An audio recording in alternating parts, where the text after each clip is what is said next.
नमस्कार मित्रांनो. One meal day, ज्याला आपण शॉर्टकटमध्ये ओमॅड असं म्हणतो. दिवसातून एकदा जेवा व ठणठणीत राहा, हे आपलं ब्रीदवाक्य आहे. यामधली सगळ्यात महत्वाची गोष्ट म्हणजे आजकाल अनेक लोक ओमॅड करतात. मी जिथं जातो तिथं मला ह्या ओमॅड विषयी लोक विचारतात. यामध्ये समाजातील फार मोठ्या प्रतिष्ठित लोकांचा समावेश आहे. लोकांना चांगला रिझल्ट मिळतो आहे. लोकांचं वजन कमी होत आहे. मला दिवसातून अनेक फोन येतात. त्यामुळं ओमॅड ही लाईफस्टाईल आता बरीच लोक बनवत आहेत. मग आजचा जो आपला व्हिडिओ करण्याचं कारण आहे की सगळ्यात लोकांची जी जास्तीत जास्त जमलिंग होती ती होत आहे न्यूट्रिशन विषयी. कारण मी लोकांना सांगितलेलं आहे की जर तुम्हाला ओमॅडमध्ये न्यूट्रिशन घ्यायचं नसेल तर तुम्ही ओमॅड करू नका, असं मी अगदी स्पष्ट सांगितलेलं आहे.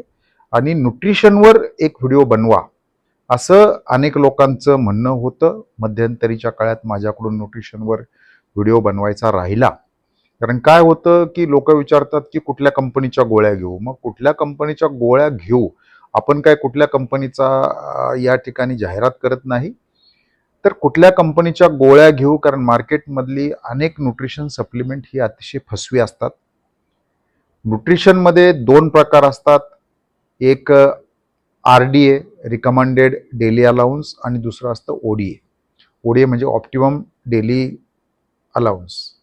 तर याच्यामध्ये उदाहरणार्थ तुमची व्हिटॅमिन सीची जी रिक्वायरमेंट असते, सोप्या भाषेत सांगायचं ठरलं तर 60 मिलीग्राम पर डे असते. पण तुम्ही जर गोळी घेतली तर व्हिटॅमिन तुमची सीची गोळी जनरली 500 मिलीग्रामची भेटते. मग हा 500 मिलीग्राम ते 60 मिलीग्राम मधला फरक काय?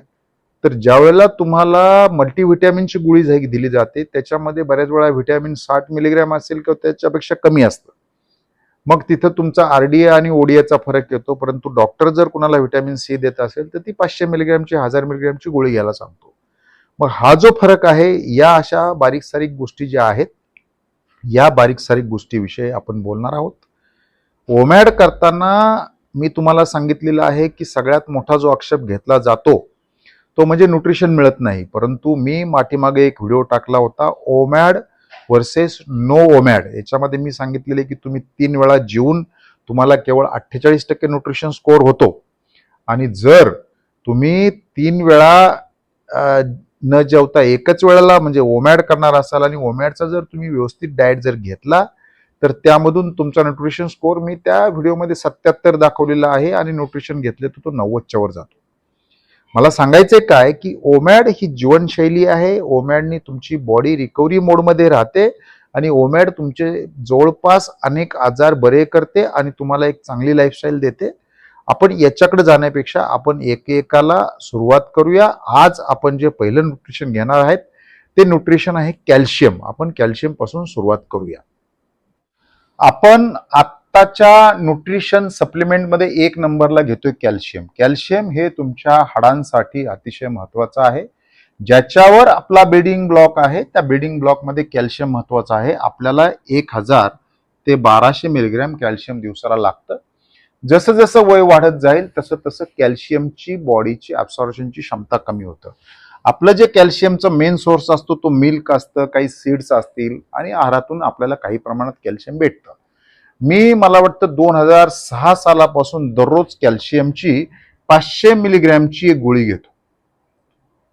आणि मग काय होतं की तुम्हाला ज्यावेळेला कुठेतरी आपण तोल जाऊन पडतो, मग ज्यावेळेला असे छोटे छोटे विषय येतात त्यावेळेला तुमची हाडं ठिसूळ असेल तर मोडतं, मग हॉस्पिटलमध्ये जावं लागतं. तुम्ही आजकाल जर पाहत असाल तर उतार वयात जर एखादा पेशंट, एखादी व्यक्ती जर बाथरूममध्ये पडली किंवा इतर कुठं पडली, ॲक्सिडेंटमधून पडली, तर बऱ्याच लोकांना रिकवर होणं फार अवघड जातं. कित्येक लोकांचा त्यात मृत्यू होतो. कॅल्शियम डिफिशियन्सीचं प्रमाण भारतामध्ये 50%च्या वर आहे.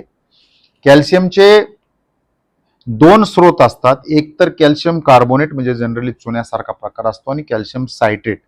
हे सायट्रेट जे आहे उपाशी पोटी घेतलं तरी चालतं, परंतु याच्यामध्ये थोडं जास्त घ्यावं लागतं. म्हणून आपण हा कॅल्शियम कार्बोनेट जो आहे तो कॅल्शियम कार्बोनेट घेतो. हे तुम्हाला जेवताना घ्यावं लागतं. मग हे कॅल्शियम कार्बोनेटची एक गोळी जेवताना घ्यावी लागते. हे कॅल्शियम कार्बोनेट तुम्हाला दुधामधून भेटतं, सीड्स मधून भेटतं. परंतु मिल्क आजकाल जसं तुमचं वय वाढत जातं तसं मिल्कमधलं लॅक्टोज, मिल्कमधलं फॅट वगैरे वगैरे ह्या गोष्टी तुम्हाला तितक्या सहज होतील, सहज शक्य होत नाही. म्हणून आजकाल प्रत्येकाला दूध घेता येत नाही. दूध घेतलं तर काही लोकांना कॉन्स्टिपेशन त्रास होतो. म्हणून आपण प्युअर सप्लिमेंटच्या मार्गाने जात आहोत. म्हणून साधारणतः 1000 ते 1200 मिलीग्रॅम कॅल्शियमची रिक्वायरमेंट असताना आपण केवळ 500 मिलीग्रॅमची गोळी कॅल्शियमची रिकमेंड करतो. कुठल्या कंपनीची घ्यावी हे मी सांगत नाही, परंतु कॅल्शियम तुमच्या शरीरात अब्सॉर्ब करण्यासाठी व्हिटॅमिन D3 लागतं. 1000 मिलीग्रॅमचा त्याचा दररोजचा RDA आहे. मॅग्नेशियम लागतं 400 मिलीग्रॅम. मॅग्नेशियम हे जवळपास शरीराच्या 400 पेक्षा जास्त रिॲक्शन्स मध्ये आवश्यक आहे आणि काही लोक 300 म्हणतात. तर हे 400 मिलीग्रॅम मॅग्नेशियम जे आहे हे 3 तास झोपेपूर्वी घ्यायला पाहिजे असं मी आपल्याला सांगितलेलं आहे. हे मॅग्नेशियमच्या सप्लिमेंट मार्केटमध्ये भेटतात. बऱ्याच वेळा 200 मिलीग्रॅमची गोळी असते. जर 200 तुम्हाला आहारातून भेटली तर 200 एक घ्यायला हरकत नाही. मॅग्नेशियम म्हणजे तुमच्या हातापायाचे मसल फडफड जर करत असतील तर तुम्ही 400 मिलीग्रॅम घ्यायला पाहिजे आणि जर फडफड करत नसतील तर 200 मिलीग्रॅमची घेतली तरी चालेल. व्हिटॅमिन के नावाचा एक प्रकार कॅल्शियम बरोबर घ्यावा लागतो, कारण कॅल्सिफिकेशन ऑफ आर्टरीज असं म्हटलं जातं. म्हणजे तुमच्या शरीरातलं जे आर्टरीज मध्ये जे ब्लॉकेज असतं ज्याच्यामुळे तुम्हाला बऱ्याच वेळेला पुढं ब्लॉकेज सारख्या प्रकार येतात, तर हे 100 ते 300 मिलीग्रॅम व्हिटॅमिन डी जे आहे व्हिटॅमिन के आहे ते घ्यावं लागतं. आजकाल कॅल्शियम बरोबर व्हिटॅमिन के असलेल्या सुद्धा गोळ्या भेटतात, मॅग्नेशियम असलेल्या गोळ्या भेटतात, काही गोळ्यांमध्ये मॅग्नीज असतं. पोटॅशियम सुद्धा कॅल्शियमच्या बॉडीमध्ये अब्सॉर्ब करण्याला लागतं. त्याची कॅपॅसिटी 4700 मिलीग्रॅम आहे. त्यामुळं तो तुम्हाला यामध्ये जो भेटणार आहे तो अतिशय 10-20 मिलीग्रॅम असेल. त्यामुळे हे तुम्हाला वेगळ्याने घ्यावं लागेल सप्लिमेंट, हे लक्षात ठेवा. आणि फॉस्फरस तुम्हाला जनरली आहारातून भेटतो, परंतु कॅल्शियम जे आहे हे कॅल्शियम तुम्हाला दररोज एक गोळी घ्यावी लागते. कॅल्शियमचा कुठलाही ब्रँड तुम्हाला घेताना तुम्हाला यामधले मॅक्सिमम सप्लिमेंट जे आहेत हे मॅक्सिमम सप्लिमेंट यामध्ये घेण्याचा परिणाम करा. कॅल्शियमची गोळी जर तुम्ही कुठल्या अमेझॉन घेणार असेल किंवा कुठल्या ऍपवर घेणार असेल तर त्या गोळीचं रेटिंग किती आहे हे एकदा चेक करून घ्या. बऱ्याच वेळेला ज्या गोळ्या असतात त्याचं जे वापरकर्ते असतात त्याचं रेटिंग टाकतात. हा एक ऑप्शन आहे. आणि दुसरा ऑप्शन आहे तुमचा डॉक्टर. मी तुम्हाला ह्या सगळ्या गोष्टी जाग्यावर सांगू शकत नाही. तुमचा डॉक्टर जो आहे तो उपवासात तज्ज्ञ असायला पाहिजे. कारण ओमॅड करताना एक गोष्ट लक्षात ठेवा की तुमची बॉडी ज्यावेळेला उपवासामध्ये असते, ज्यावेळेला तुमचे शरीर उपवासामध्ये असते त्यावेळेला तुमची बॉडी रिकव्हरी मोडमध्ये असते. 20 तासानंतर बॉडी रिकव्हरी मोडमध्ये जाते. त्यामुळं हे सप्लिमेंट जे आहे हे सप्लिमेंट तुमचं बॉडी स्वीकारणार असते. त्यामुळे ही गोष्ट लक्षात ठेवा की या दोघांचा विचारात घेऊन तुमचं रेटिंग जे आहे हे रेटिंग करा. तुम्ही कॅल्शियम सप्लिमेंट घेतल्यानंतर तुम्हाला वैयक्तिक काय फरक जाणवतो, कारण बरेच लोक म्हणतात की मी सप्लिमेंट घेणार नाही, हरकत नाही तुम्ही घेऊ नका. परंतु कॅल्शियम कार्बोनेट म्हणजे चुना हे अनेक लोक वर्षानुवर्षे पानामध्ये घेत होते, त्यामुळे त्यांना कुठल्याही प्रकारचा साईड इफेक्ट झालेला नाही. त्यामुळे हे लक्षात ठेवा की कॅल्शियम हे तुमच्या आहारातलं अतिशय मोठं सप्लिमेंट, महत्वाचं सप्लिमेंट आहे. ते तुम्ही दूध पिऊन तुम्हाला भेटेलच नाही. मिल्कमध्ये दूध असेल, दही असेल, काय जे असेल ते तुम्हाला आहारातून जर किती भेटलं तर जास्तीत जास्त 300-400 मिलीग्रॅम भेटतं. आपला जो शॉर्टफॉल आहे एक 500 मिलीग्रॅमची गोळी घेऊन तुम्हाला करता येईल. ही गोष्ट लक्षात ठेवा. हे झालं कॅल्शियम विषय.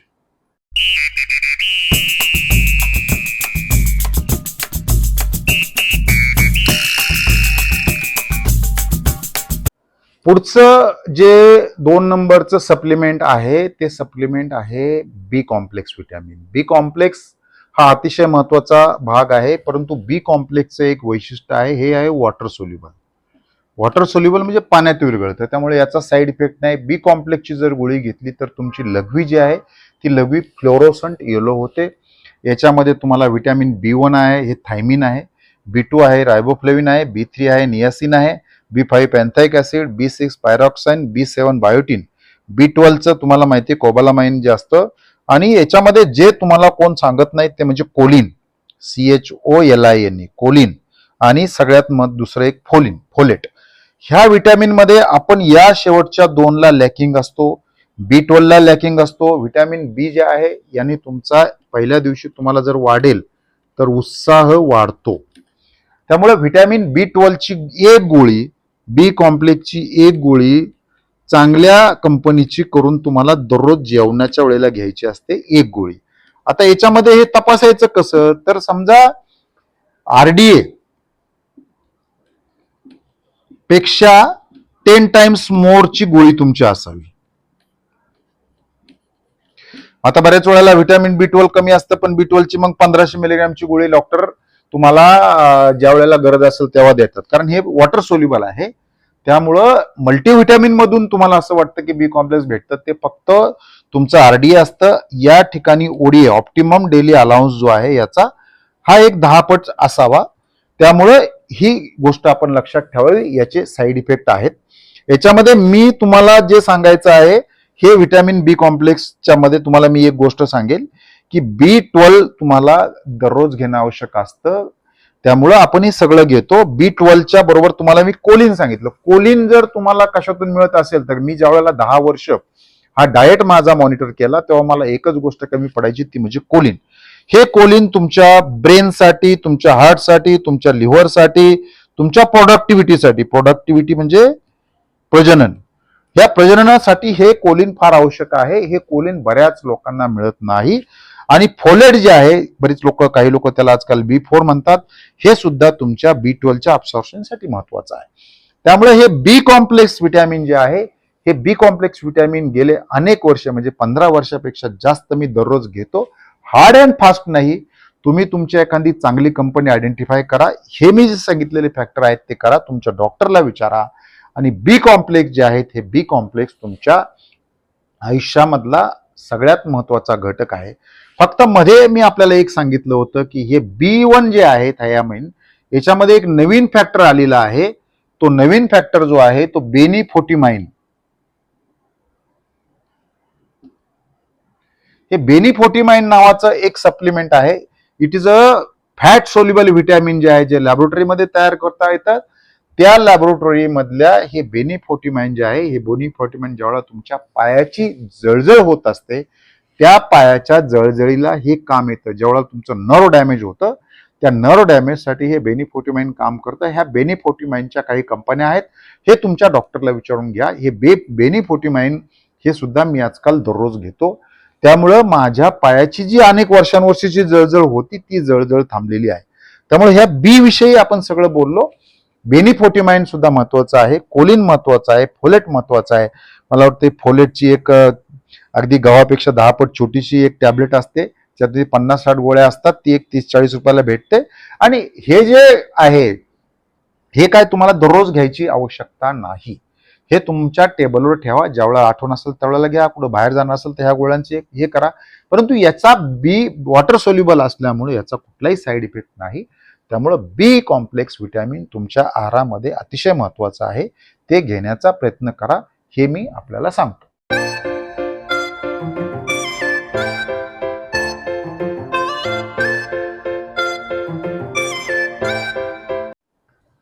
आता याच्यामधला जो न्यूट्रिशन मधला जो पुढचा घटक आहे, तो म्हणजे व्हिटॅमिन सी. साधारणतः 60 मिलीग्राम असतं, परंतु 500 मिलीग्राम घ्यायला पाहिजे. आणि ते लिंबातून भेटतं. त्यामुळे व्हिटॅमिन सी हा जगातला सर्वात स्वस्त अँटीऑक्सिडंट आहे. तुम्हाला आठवत असेल की ज्या वेळेला कोविडची साथ आली, त्यावेळेला सगळ्यांनी व्हिटॅमिन सी भरपूर मोठ्या प्रमाणात खाल्लेलं आहे. परंतु हे व्हिटॅमिन सी वॉटर सोल्युबल आहे. व्हिटॅमिन सीचा एकच साईड इफेक्ट आहे, तो म्हणजे तुम्हाला जर व्हिटॅमिन सी जास्त खाल्लं तर जुलाब होतो.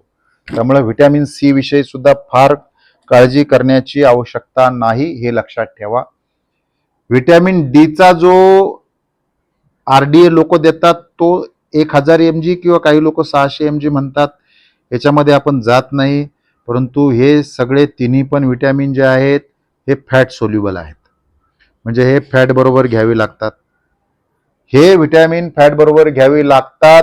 हे बॉडीमध्ये 1 ते 3 मंथ स्टोअर होतात. म्हणजे हे तिन्ही व्हिटॅमिन तुमची व्हिटॅमिन जे आहे याच्यामधले हे सुद्धा फॅट सोल्युबल आहे. व्हिटॅमिन के, हे व्हिटॅमिन तुमच्या शरीरामध्ये 1 ते 3 महिना स्टोअर होतात. के विषयी आपण कॅल्शियमच्या वेळेला बोललो. कॅल्शिफिकेशन टाळण्यासाठी ह्या व्हिटॅमिन के ची आवश्यकता आहे. व्हिटॅमिन के चे फायदे होतात. आजकाल सेपरेट व्हिटॅमिन के चे सप्लिमेंट आलेले आहेत. सॉरी, आपण परत थोडं डायव्हर्ट झालो. व्हिटॅमिन हे जे आहे याच्यामध्ये 60 केच्या गोळ्या मार्केटमध्ये भेटतात, 100-125 रुपयाला गोळ्या भेटतात. या 60 केची मेडिकल स्टोअरमध्ये याच्यामध्ये चांगला ब्रँड जो असेल, चांगली कंपनी जी असेल, त्या कंपनीचं व्हिटॅमिन 60 केची एक गोळी महिन्यातून एकदा घेतली तर ह्या व्हिटॅमिन डी ची कटकट राहत नाही. D3 नावाचं सप्लिमेंट भेटतं. तर ही D3 ची गोळी जी आहे, ही D3 ची गोळी परत तुम्हाला जी कंपनी पाहिजे असेल, जो तुमचा डॉक्टर सांगत असेल तो घ्या. व्हिटॅमिन ई ची गोळी जिमवाले तर दररोज घेतात. व्हिटॅमिन ई म्हणजे तुमची स्किन चांगली पाहिजे, ही गोळी आठवड्यातून 1-2 वेळा घेतली तरी चालेल. आपण काय केलेलं आहे की भिजवलेल्या ज्या बिया आपण 6 प्रकारच्या देतो त्याच्यातून व्हिटॅमिन जे ई आहे ही मेजर तुम्हाला भेटतं. त्यामुळं व्हिटॅमिन ई ची काय अडचण नाहीये. व्हिटॅमिन के जे आहे हे मी तुम्हाला सांगितलंय की कॅल्शियमच्या गोळीमध्ये मिक्स करा, किंवा व्हिटॅमिन के ची मी जे गोळी घेतली त्याच्यामध्ये त्यांनी सांगितले K1, K2, K3 असे 3 फॉर्म आहेत. ही गोळी मी 300 मिलीग्रॅमची जी आहे ही 300 मिलीग्रॅमची मी ॲमेझॉनहून घेतलेली आहे आणि ही गोळी मी आठवड्यातून 1-2-3 वेळाला घेतो. मला सांगायचं काय की आता परत प्रश्न असा राहतो की व्हिटॅमिन ईचं सप्लिमेंट तुम्हाला 400 मिलीग्रॅमची गोळी मार्केटमध्ये भेटते, 600 मिलीग्रॅमची भेटते, काही ठिकाणी 1000 मिलीग्रॅमची भेटते. जास्त घेण्याची गरज नाही, 400 मिलीग्रॅम घेतली तरी चालेल. परत तुम्ही विचाराल की ब्रँड कुठला. ब्रँडचा ज्या वेळेला तुम्ही अमेझॉनवर सर्च कराल किंवा तुमच्या कंपनीत सर्च कराल त्याचं रेटिंग चांगलं पाहिजे. It should be between 4 to 5. त्याची कंपनी इंटरनॅशनल पाहिजे आणि सगळ्यात महत्त्वाचं शक्य झालं तर आपल्या डॉक्टरांना विश्वासात घेऊन जो उपवासातला जो तज्ज्ञ डॉक्टर असेल त्याला विचारून ह्या गोळ्या घ्यायच्या. मी आपल्याला याच्यामध्ये सांगितलेलं आहे की व्हिटॅमिन D3 तुम्हाला कॅल्शियमसाठी आवश्यक आहे. मॅग्नेशियमची आपण सेपरेट गोळी घेतो ते आपण पुढे घेऊ. के मी तुम्हाला सांगितलेलं आहे. ही लक्षात ठेवा की याचा आणि याचा परत संबंध लावा. आणि या व्हिटॅमिन सी हे जे आहे वॉटर सोल्युबल आहे त्यामुळे ते बी बरोबर येतं. आणि DE हे गोळी घ्या. आता कधी घ्यायचं तर ही तुम्हाला घ्यायची महिन्यातून एकदा. हे पण वॉटर सोल्युबल आहे, हे पण तुम्हाला जेव्हा पाहिजे तेव्हा घ्या. हे के जे आहे याचाही तुम्हाला नाही, म्हणजे तुम्हाला दररोज फक्त घ्यायची असेल तर व्हिटॅमिन बी घ्यावं लागेल आणि व्हिटॅमिन सी घ्यावं लागेल, कारण जे वॉटर सोल्युबल आहे पाणी पिलं की शरीरातून निघून जातं. त्यामुळे ह्या बाबत सुद्धा ही व्हिटॅमिन्स आपण लक्षात ठेवा. आता तुमचं पुढचं जे महत्वाचं सप्लिमेंट आहे त्याच्यामध्ये मी घेतो मॅग्नेशियम. मॅग्नेशियमचं रिक्वायरमेंट जे आहे ती बऱ्याच लोकांचं असं म्हणणं आहे, तज्ज्ञांचं असं म्हणणं आहे की 400 मिलीग्रॅम मॅग्नेशियम तुम्हाला लागतं. हे मॅग्नेशियम जे आहे ते मॅग्नेशियम शुगर कंट्रोलसाठी उपयोगाला येतं. मॅग्नेशियम जे आहे ते ब्लड प्रेशर कंट्रोलसाठी चांगलं चालतं. मॅग्नेशियम जे आहे ते झोप येण्यासाठी चांगलं चालतं. मी आपल्याला सांगितलेलं आहे की 400 मिलीग्रॅम मॅग्नेशियमची एक चांगली गोळी, ज्या कंपनीचं रेटिंग चांगलं आहे, जी कंपनी आहे अतिशय चांगली आहे. मी मॅग्नेशियम डिफिशियन्सीचे अनेक लक्षणं आहेत, त्यामध्ये तुमच्या मसल फडफड करणं हे लक्षण तुमचं एक मॅग्नेशियमचं असतं. आणि या मॅग्नेशियमच्या फडफड करण्यासाठी जर तुम्ही झोपेच्या अगोदर जर तुम्ही 400 मिलीग्रॅम मॅग्नेशियमची एक गोळी साधारणतः 3-4 तास घेतलं तर झोप लोकांची चांगली लागते. आता याच्यामध्ये काय झालं की मी लोकांना सांगितलं की झोपेसाठी मॅग्नेशियम घ्या. बरीच लोक काय करतात, झोपेसाठी मॅग्नेशियम घेतात पण कंटिन्युअस पाणी पित राहतात. मग बऱ्याच लोकांचं म्हणणं आहे आम्हाला झोप लागत नाही. त्यामध्ये पण मी सांगतो आपल्याला की तुम्हाला ज्या पाण्याच्या 3 बाटल्या मी सांगितलेल्या आहेत त्यातलं मेजर पाणी तुम्हाला जवळपास 4-5 वाजेपर्यंत संपवायचं आहे. कोणत्याही परिस्थितीत जर तुम्ही 10ला झोपणार असेल तर एक 3-4 तास अगोदर पाणी प्यायचं नाही. सिप पाणी घ्यायला हरकत नाही. बऱ्याच लोकांना हा प्रयोग मी सांगितला तेव्हा त्यांना रात्री झोपत उठायला लागत नाही आणि मग झोप मोडत नाही. कारण लोक म्हणायची की साहेब आम्ही मॅग्नेशियम घेतो पण आम्हाला झोप येत नाही, कारण ती झोप त्यांची मोडते, ती एक्सेस पाणी पिल्यामुळे लघवीला उठायला लागतं. दुसरी एक गोष्ट मी आपल्याला सांगतो की ज्या वेळेला आपण 1 meal a day करतो त्यावेळेला रात्री लघवीला उठावं लागत नाही, कारण तुमच्या शरीरातली शुगर कंट्रोल झालेली असते. शरीरात जर शुगर जास्त असेल तर मधोमधी लघवीला उठायला लागतं. बऱ्याच लोकांना ढेरी असते, त्यांना रात्री 1-2ला उठायला लागतं. ढेरी असणे म्हणजे प्री डायबिटिक असण्याचा प्रकार आहे. त्यामुळं मॅग्नेशियमचा झोपेचा संबंध आहे, परंतु तितकाच पाण्याचा सुद्धा फार महत्वाचा संबंध आहे. ही गोष्ट आपण लक्षात ठेवा. मॅग्नेशियम हा एक इलेक्ट्रोलाइटचा भाग आहे. इलेक्ट्रोलाइट घ्यावं असं आपण म्हणतो. त्यामध्ये इलेक्ट्रोलाइटमध्ये मिठानंतर पोटॅशियम आणि मॅग्नेशियम हे 4 घटक असतात. त्यामुळं मीठ सुद्धा फार महत्वाचं आहे. अमेरिकन हार्ट असोसिएशन प्रमाणे दिवसाला 1.3 ग्रॅम मीठ घ्यावं असं म्हणणं आहे. परंतु मी जे डॉक्टर जयसॉन फंग यांचं पुस्तक वाचलं त्यामध्ये त्याचं म्हणणं आहे की दिवसातून 3 ते 4 ग्रॅम मीठ घ्यायला पाहिजे. मी 3 ग्रॅमपेक्षा जास्त मीठ दररोज घेतो, माझा ब्लड प्रेशर वाढत नाही. त्याचं कारण असं आहे की माझी बॉडी क्लीन आहे. बॉडी क्लीन करण्यासाठी उपवास करण्याशिवाय दुसरा कोणताही मार्ग नाही. ज्या प्रकारे उसाला किंवा उसाच्या जमिनीमध्ये जमीन मीठ सोडते त्याप्रमाणे आपल्या सुद्धा शरीरात आपण जास्त वेळा खातो, बॉडीतल्या इम्प्युरिटीजचा निचरा होत नाही, त्यामुळं आपली बॉडी सुद्धा मीठ स्टोअर करते आणि मग आपल्याला ब्लड प्रेशर, डायबिटीज सारखे आजार होतात. हे जर तुम्हाला नीट करायचं असेल, याच्यातून जर तुम्हाला सुटका करून घ्यायची असेल तर तुम्हाला तुमच्या बॉडीला फास्टिंग मोडमध्ये ठेवा. रिकव्हरी मोड म्हणजे काय, तर रिकव्हरी मोड म्हणजे ज्या वेळेला तुमचं शरीर साधारणतः 20 तासापेक्षा जास्त फास्टिंग मोडमध्ये असतं त्यावेळेला तुमच्या शरीरातलं स्टोअर्ड ग्लुकोज जे लिव्हरमध्ये 200 असतं आणि 400 मिलीग्रॅम तुमच्या मसलमध्ये असतं, 400 ग्रॅम तुमच्या मसलमध्ये असतं, ते संपतं आणि त्यानंतर बॉडी फॅट वापरायला लागते. ज्या वेळेला बॉडी फॅट वापरते फ्युएल म्हणून, त्याला आपण रिकव्हरी मोड असं म्हणतो. मग या रिकव्हरी मोडमध्ये बॉडी तुमच्या आजारी सेल जे आहे, आजारी सेल खाते, आजारी मायट्रोकॉन्ड्रिया खाते आणि बॉडी रिकव्हरी मोडमध्ये जाते आणि त्यावेळेला शरीर मीठ वापरतो. तोपर्यंत शरीर मीठ वापरत नाही, हे लक्षात ठेवा आपण. त्यामुळं मीठ तुम्हाला जर 3 ग्रॅमपेक्षा जास्त घ्यायचं असेल, 3 ग्रॅमपेक्षा जास्त मीठ घेऊन तुमचा ब्लड प्रेशर नॉर्मलमध्ये असेल, तुम्हाला उत्साह असेल तर तुमचं शरीर मीठ वापरतं. त्यामुळं जर तुम्हाला 3 ग्रॅम मिठाची रिक्वायरमेंट तुमची आहे, ही मिठाची रिक्वायरमेंट तुमच्या शरीराला पूर्ण द्यायची असेल तर उपवास करावा लागतं. शरीरामध्ये दुसरं एक महत्वाचं, अतिशय महत्वाचं सप्लिमेंट जे आहे ते म्हणजे पोटॅशियम. पोटॅशियमची रिक्वायरमेंट अमेरिकन हार्ट असोसिएशन किंवा बरेच जणांनी मान्य केले की 4700 मिलीग्रॅम पर डे आहे.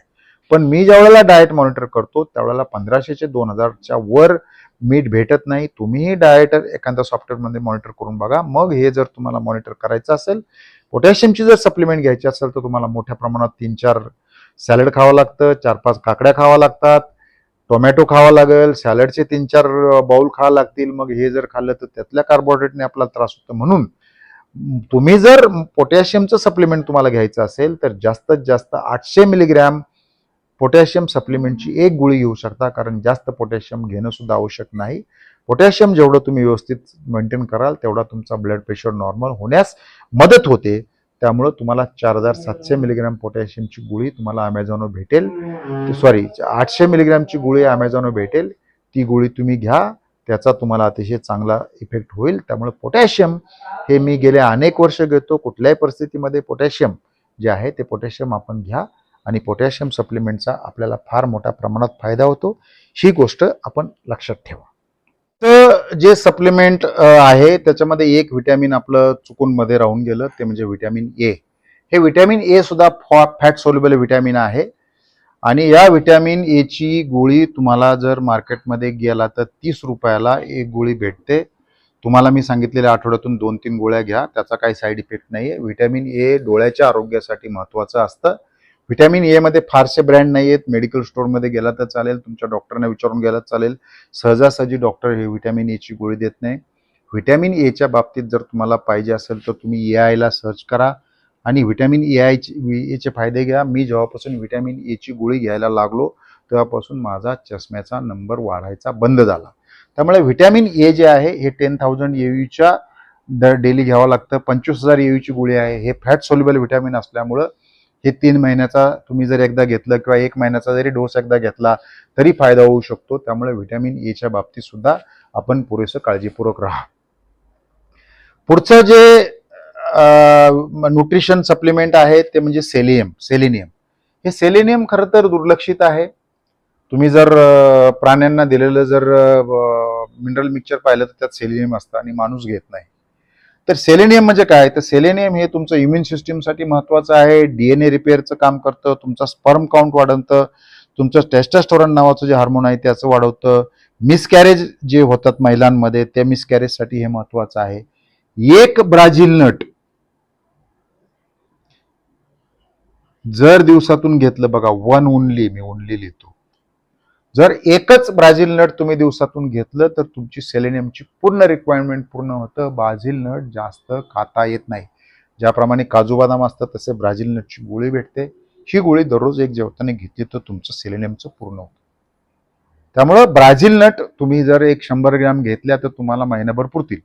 तर या 100 ग्रॅम म्हणजे त्याचे ब्राझील नट थोडं महाग असतं, माझ्या माहितीप्रमाणे एक 2,000 रुपये किलो वगैरे असेल.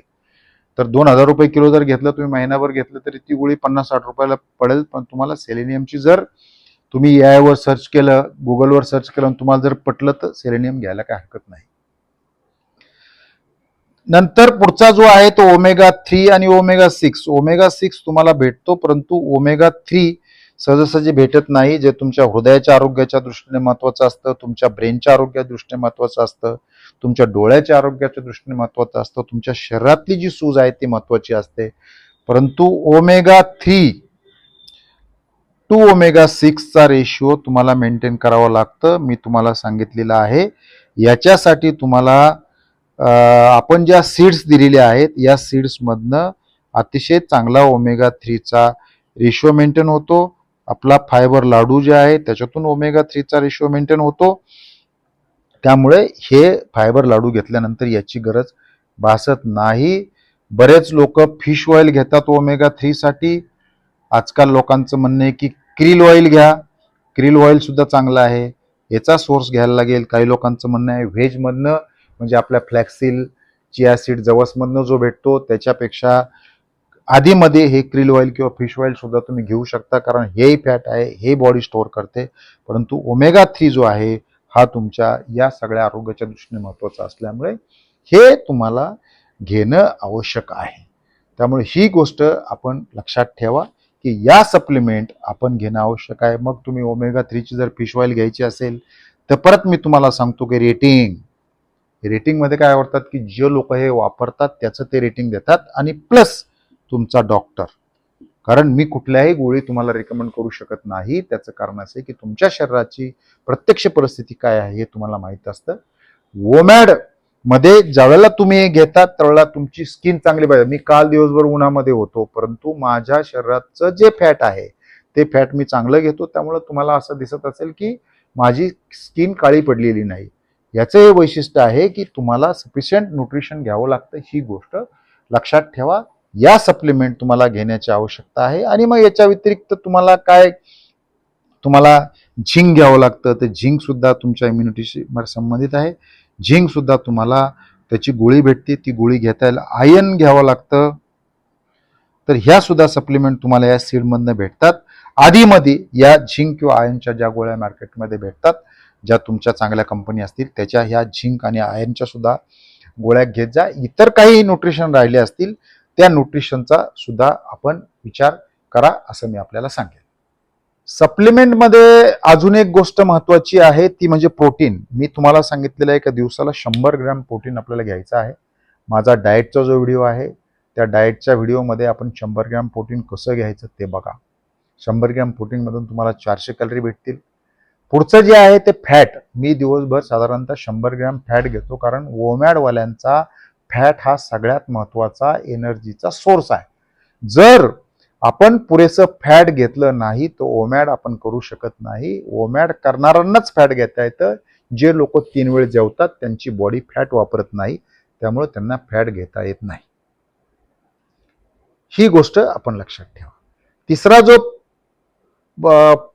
जो आहे कार्बोहायड्रेट जर तुम्ही जास्त घेतलं तर ना तुम्हाला फॅट खाता येईल ना तुम्हाला प्रोटीन खाता येईल. कारण कार्बोहायड्रेटने तुमच्या शरीरात जो साखरेचा पूर येतो ते साखरेचा पूर कपअप करण्यासाठी आपली कॅपॅसिटी नसते. त्यामुळं कार्बोहायड्रेट जे आहे ते 50 जास्तीत जास्त 100 ग्रॅम घेता येईल. त्यातून फक्त तुम्हाला 400 कॅलरी भेटतील. कारण कार्बोहायड्रेट हा नेहमी तुमचा मिक्सिंगमध्ये येतो. त्यामुळं मिक्सिंग म्हणजे तो कधीतरी फॅट बरोबर असतो, कधी प्रोटीन बरोबर असतो, कधी तुमच्या फायबर बरोबर असतो. त्यामुळं कार्बोहायड्रेट तुमच्या कमीत कमी ठेवायचा. आणि चौथं ज्याला आता मी न्यूट्रिशन सप्लिमेंट म्हणतो ते म्हणजे फायबर जेवढा जास्त तुम्हाला घेता येईल 40-45 ग्रॅम. कारण मी हे डाएट जेवढा मॉनिटर केला त्यावेळेला मला याच्यामध्ये जास्तीत जास्त 15 ते 20 ग्रॅम फायबर दिवसभर भेटायचा. जसं जसं तुमचं वय वाढतं तसं तसं तुमच्या आतड्यांची काम करण्याची क्षमता कमी होते आणि मग फायबरची रिक्वायरमेंट वाढत जाते. वयाच्या 40व्या वर्षानंतर तुम्हाला 40 ग्रॅमच्या पेक्षा जास्त फायबर लागतो आणि मग तुमचं पोट जाम होणं, मग तुम्हाला ढेरी येणं, मग तुमचं पोट क्लीन न होणं, हे सगळे इफेक्ट येतात. म्हणून मी आपल्याला सांगितलंय की मेथीफ्लेक्स माझ्या डाएट व्हिडिओमध्ये आहे.